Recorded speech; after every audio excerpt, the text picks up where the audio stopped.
ఇప్పుడు తెలంగాణ రావడం వెనక ఉద్దేశం ఏంటంటే, ప్రార్థనలో పెట్టండి. ప్రభు సెలవైతే తెలంగాణలో కూడా ఒక బలమైన పరిచర్య జరిగించాలనే ఆశ ఉండింది నాకు ఫస్ట్ నుంచి కూడా.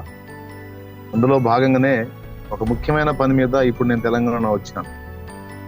దేవుడు ద్వారాలు తెరవాలి, ఇక్కడ ఒక ప్రయత్నం చేయడానికి వచ్చాను నేను. దేవుడు నాకు అవకాశం ఇచ్చి ఇక్కడ నేను ఆశించినట్టుగా ఒక స్థానాన్ని నాకు దేవుడు ఇస్తే, దేవుని చిత్తం అయితే ఇక్కడ ఒక బలమైన పరిచర్యకు నాంది పలకాలనే ఆ ప్రేరణతో నేను ఇప్పుడు ఈ ప్రాంతానికి రావడం జరిగింది. ఇది నేనే ఓన్గా చేయాలన్న ఆలోచనతో వచ్చాను. నేను చిలకలూరుపేటే కాకుండా తెలంగాణలో కూడా మరి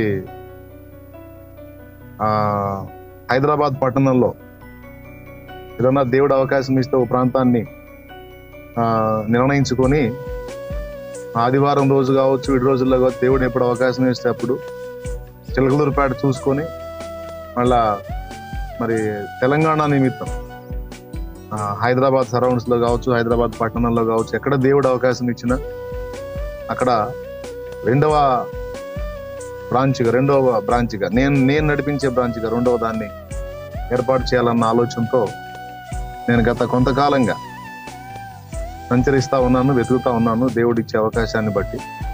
ఈరోజు నా ఆత్మీయులు కనుక మీ అందరూ కూడా ఈ విషయాలు పంచుకుంటున్నాను, ఎందుకంటే ప్రేయర్లో పెడతారు.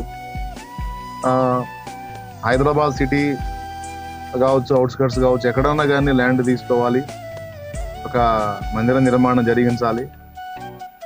ఇక్కడ చిలకలూరుపేట చూసుకొని మళ్ళీ అక్కడ కూడా వెళ్ళాలనే ఆలోచనతో నిర్ణయించుకున్నాను. ఇది చెప్తున్నాను ఎందుకు, మీకు దాచడం ఎందుకు చెప్తున్నాను, ఎందుకంటే ప్రార్థన చేస్తారు. ఒకవేళ ఇక్కడ ఈ సిటీలో వాళ్ళు ఎవరైనా ఇక్కడ ఉన్నటువంటి వాళ్ళు వింటూ ఉంటే, మీకు ఏదన్నా అవకాశం ఉండి అనుకూలత ఉంటే, మరి ఏదన్నా కోఆపరేట్ చేయగలిగితే కూడా ఏదన్నా ల్యాండ్ చూసి ఏదైనా ఒక పరిచర్యకి నాంది పలుకుదామన్న ఆశ నాకుంది.